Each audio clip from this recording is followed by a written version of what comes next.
Okay, this is the fifth and last video for schizophrenia.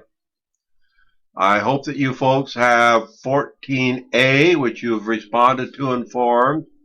But then we have 14B, boy, 14C, cat, 14D, dog, 14E, elephant. And this is the recap of what we have covered before. This will be responded to in forums, and forums will be in place very, very soonly. As you can see, we have the 5 subtypes of schizophrenia. We have paranoid, disorganized, which was hebephrenic at one time, the silliness, the emotions that really didn't correspond to what was happening. Something very dreadful could be happening, and these individuals could start laughing. So that's the disorganized type. Catatonic, undifferentiated, and residual. And before we go on to that, we're just going to have a recap of what we have visited about as far as schizophrenia is concerned. Okay, a question that we may have is, can schizophrenia be inherited?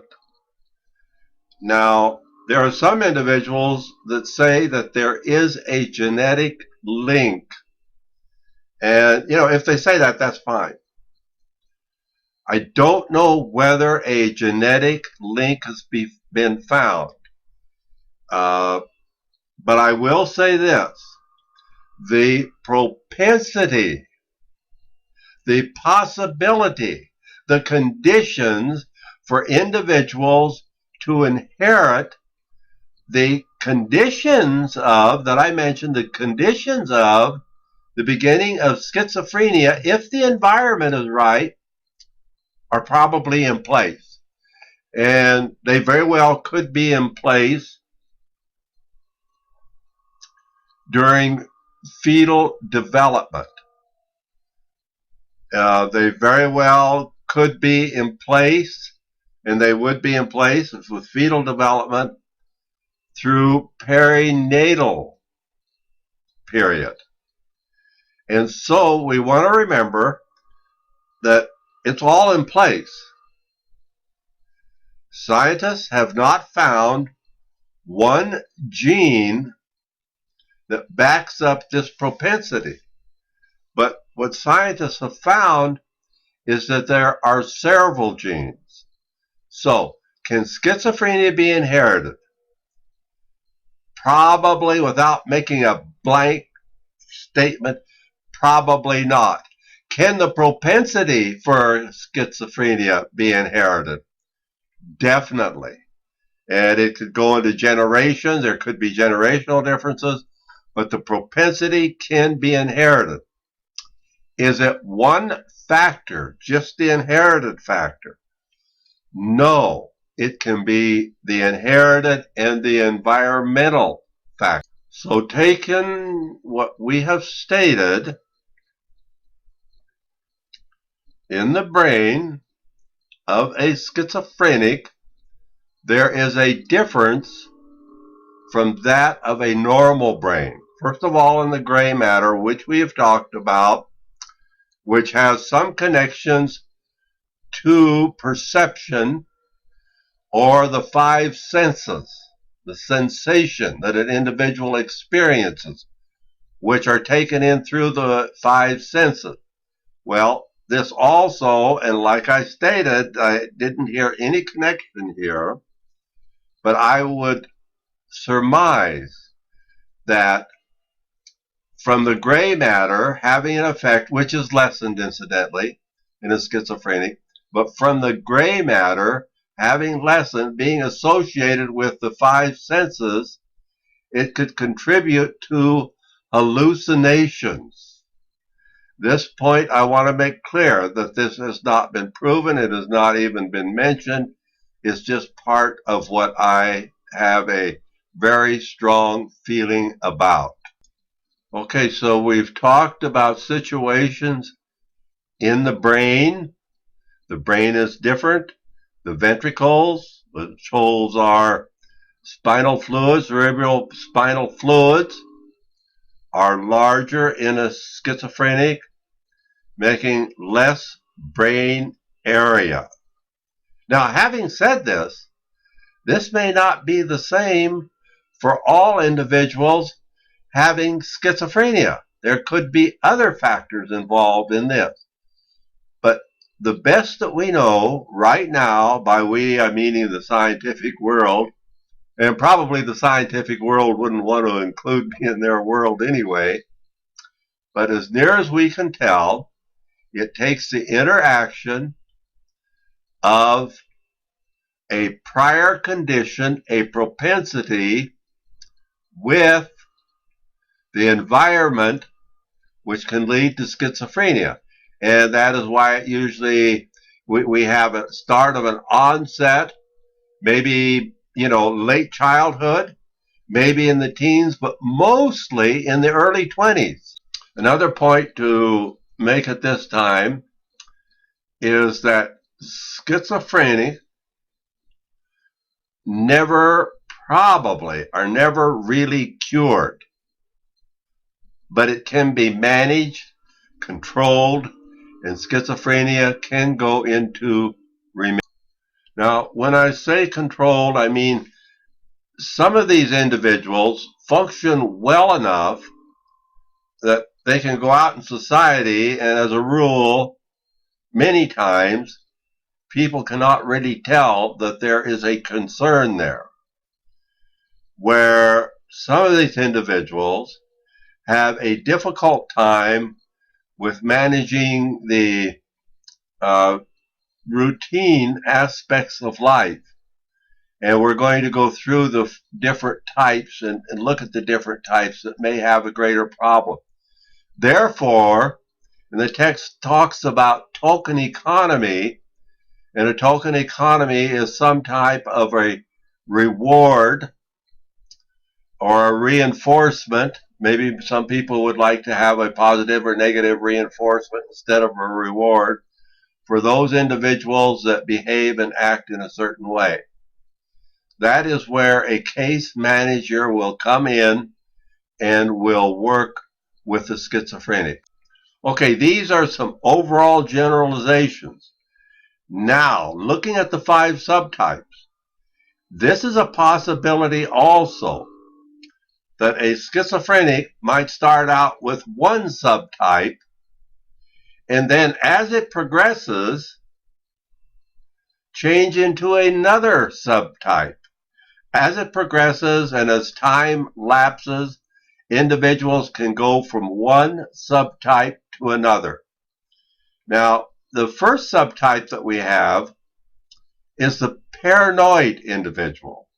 These are individuals that are fearful, they have delusions, they have hallucinations, and they may very well have these delusions and hallucinations at a greater extent than the other 4 classifications of schizophrenia. And yet, these individuals, there's a good chance that these individuals can really be visited with, talked to, therapy, and we want medications and therapy together because we have that neurotransmitter dopamine involved in here also. But these individuals can somewhat lead a functional life, those with paranoid schizophrenia. Another aspect of paranoid schizophrenia is that it is probably the most common type. Now we have the disorganized type, probably a little bit less as far as hallucinations and delusions are concerned. And at one time it was called hemophrenic. These individuals are the ones that act silly. These individuals are the ones that would have misplaced emotions. And there are other factors involved with the disorganized schizophrenic. These individuals can also have what is called a blunted affect. Blunted, B-L-U-N-T-E-D, which means that their emotions at times may just be flat. And that's one of the things we want to look at, is looking at their emotions. So this is why when we say the term schizophrenic, there are a lot of aspects to look at. Now, the catatonic is an interesting subtype. It is interesting with the catatonic because their activity level can almost come to a stop. And on the other side of this, at times their activity level can definitely be revved up and be very high. Another thing with these individuals is that they can assume a position for hours. Another thing, they can be waxy. What I mean is physically waxy, that you can go ahead and put them in a position that you would like to put them. So this is a feature of the catatonic. And then we have the undifferentiated type. Now, the undifferentiated type is a label that is put on those who don't fall in the other three above types. And they may have a lessened, less, L-E-S-S, a lessened chance of acting or displaying any of the characteristics of the above three. The residual type and the fifth type that we're visiting about are those who may not really encounter some of the characteristics, or maybe hardly any of the characteristics of the top three: paranoid, disorganized, and catatonic. And what it appears as though those who have a higher level of learning will also be able to cope with the residual type if they are schizophrenic, but a higher level of learning. By that I mean they are more active in what they do, possibly exercise, getting out, visiting different places, seeing different sights, and so forth, entertainment, than the other individuals. Now, if they have a higher level of learning in the residual type, it helps with the prognosis of an individual in the residual subtype. Now, when we talk about higher level of learning, it seems as though that women have a better prognosis in this area than men. Some of this can be gradual. Some of this can take quite some time. And with any of the subtypes, we want to remember that we have to go back to positive type 1 and negative type 2 and work from that area. How some will progress more slowly than other types. So in conclusion on schizophrenia, it's not just one thing. It is several factors that can be involved with the environment in several different ways.